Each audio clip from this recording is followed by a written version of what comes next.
Powered by the Montana Television Network. The Q2 530 News starts right now in high definition. I can't think of anything to say that would make anything any better, but I am sorry for what I did, truly. I deserve everything I get.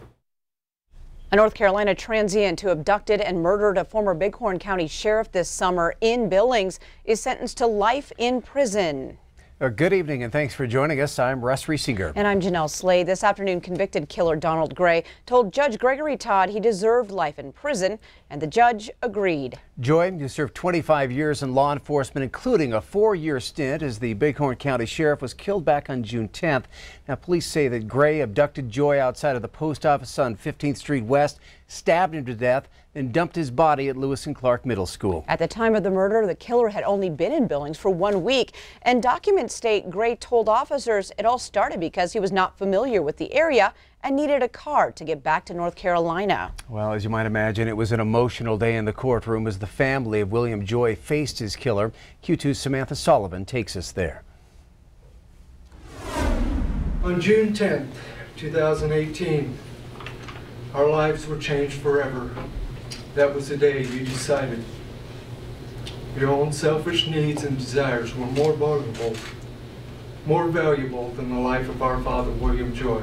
The family of former Bighorn County Sheriff William Joy, remembering him as a kind man, a man of God, serving communion to thousands of hospital patients at Billings Clinic, and in his 80th year, becoming a Franciscan brother, planning to provide services to the Crow Nation. A good man who worked for years trying to prevent people like you from hurting others. A man who was dedicated to his family, to his community, and to his church. The family says Joy was never hurt during his 25 years in law enforcement, making it even more difficult to comprehend how he died in this way. And I hope and pray that as the years comes that I can understand how this all fit in. But right now, I don't see that. As Donald Gray sat and listened, he rarely looked up to face the family of the man he took away. Denise Joy says he never looked her in the eye. I think that once a person has crossed that line and taken a life, no feelings of that loss really touch them very deeply. So I have no idea what would possess or what thought process or why someone would do something so awful. There's one thing we know for sure. Our father, William Joy, is in heaven right now, praying for your soul, and hoping one day you'll seek the forgiveness of God and reach heaven. That's the kind of man he was. In Billings, Samantha Sullivan, MTN News. Well, attorney Ed Zink tells MTN Gray will face a murder charge for the death of a North Carolina woman. Once he is sentenced in that case, he will be brought back to Montana to serve out his life sentence here. Montana banks all across the state are offering assistance to federal employees having to go without their paychecks as of today. In Billings, Valley Credit Union is offering a skip-a payment with no fee to help their affected members manage their bills. Sky Federal Credit Union in Livingston is offering a 2-month payment skip with no fee on loans. Credit Union in Whitefish is also offering a 2-month payment skip. And Rocky Mountain Credit Union in Helena offering no payment for 45 days on loans. According to a report by the employment website Career Builder, 78% of American workers are living paycheck to paycheck. Well, paychecks were supposed to go out today for hundreds of furloughed federal employees affected by the government shutdown, but they won't. Montana companies continue to step up to help customers get through the hard time. Northwestern Energy announced a program to help customers get through the winter months for those who are impacted by the shutdown. Anyone struggling to pay their utility bill can call a customer service line to discuss payment options or assistance programs. Northwestern representatives say they encourage customers who've been impacted to reach out for options. Today, a handful of U.S. senators make a push to permanently end government shutdowns. Among them, Senator Steve Daines of Montana and Wyoming Senators Mike Enzi and John Barrasso. The End Government Shutdowns Act would permanently prevent federal government shutdowns. It would do that by creating an automatic continuing resolution for any regular appropriations bills that would keep the federal government open when budget negotiations cannot be resolved before key spending deadlines. Democratic U.S. Senator Jon Tester tells us he has supported similar legislation in the past, and he also supports this current bill. People from across Montana gathered in Helena today to advocate for maintaining public lands in the state. MTN's Jonathan Ambarian was there as more than 1,000 took part in the rally for public lands. On Friday, the Montana State Capitol Rotunda was crowded for the third rally for public lands. Senator Jon Tester opened the event, pointing to Montana's public lands as an economic asset. Our public lands power $7 billion a year in Montana's economy. How many jobs it creates? 73,000, okay? So there's your statistic. He called on Congress to reauthorize the Land and Water Conservation Fund, which expired last year.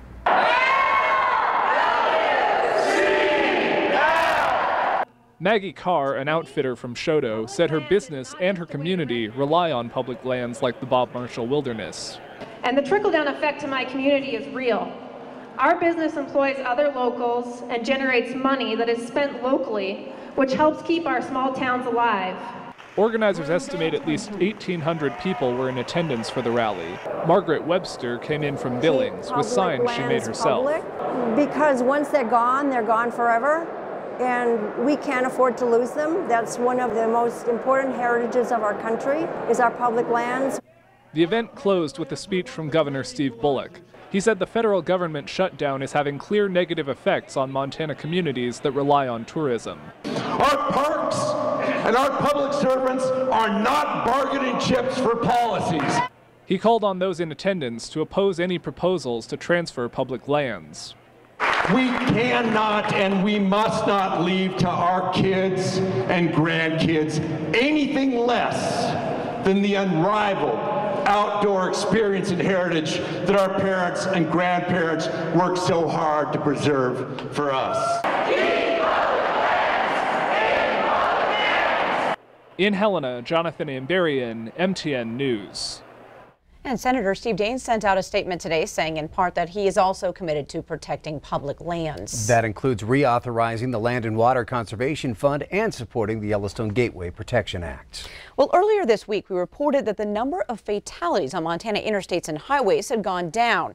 But that's not the case for primary, urban, and rural roads. Primary roads like Highway 191 that starts at West Yellowstone and runs north through Bozeman, Lewistown, and onto the Canadian border saw 80 fatalities last year, which is 10 more than in 2017. Urban and rural roads saw a combined 57 fatalities, which was 11 more than in 2017. Montana Highway Patrol tells us the roads may be having issues keeping up with the growing number of drivers. At some point, you know, we're going to exceed the capacity of those roads. And I think that's what we're starting to see now, is those roads are engineered for only so many cars. And once the traffic increases above that, you know, the likelihood of having a crash increases. The likelihood of having serious crashes obviously increase as well. And fatal accidents due to alcohol also rose in 2018. Gas prices are making a seasonal trend downward in Billings. Around town, we spotted some prices as low as $1.98 a gallon. While winter gasoline production is usually cheaper, a steep drop in the cost of oil in 2018 sent a ripple effect at the beginning of 2019. And new data from the Energy Information Administration shows gas demand has decreased to the lowest level on record since February of 2017. Well, it seems this trend in gas prices has some local businesses who are on their wheels all day, seeing a boost in their budgets. Cody Walter with Delivery to You, a courier service in Billings, says he's loving the dip in gas prices because it's helping his business's bottom line. He's got a fleet of 3 vehicles and they fill up roughly 4 times a week. He says the seasonal trend has saved his business about $1,000 a month, money he can put elsewhere in his budget. He says the timing is perfect. Our busiest time of year is usually November, December. So right before that, actually, we started to see, the gas prices really start to go down, which is perfect for us because that's when we're using them the most. So it's just great timing to have gas prices so low.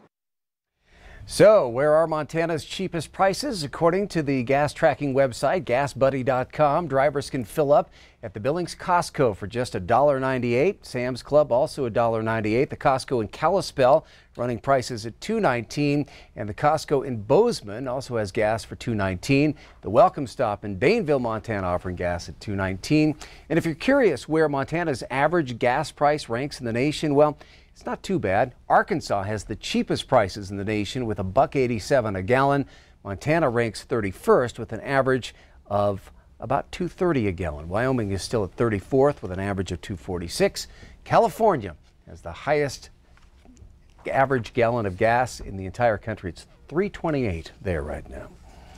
Coming up on tonight's 5:30 News, from celebrating a big birthday on one ski hill near Bozeman to rebuilding an old but beloved hill in northern Wyoming, skiing is the name of the game this weekend. And in sports, Montana's Pro Rodeo Circuit Finals open tonight in Great Falls. Scott will tell us all about that when we come back. And coming up in weather, if you've been outside today, you know the winds aren't nearly as bad as they have been. In fact, we're on cruise control into and through the weekend, but by the end of next week, we could be looking at measurable snow. We'll tell you all about it coming up. You're watching MTN News with Jeanelle Slade and Russ Riesinger. Storm Tracker weather with Bob McGuire. And sports with Scott Breen. This is the 5:30 News on Q2, Montana's news leader.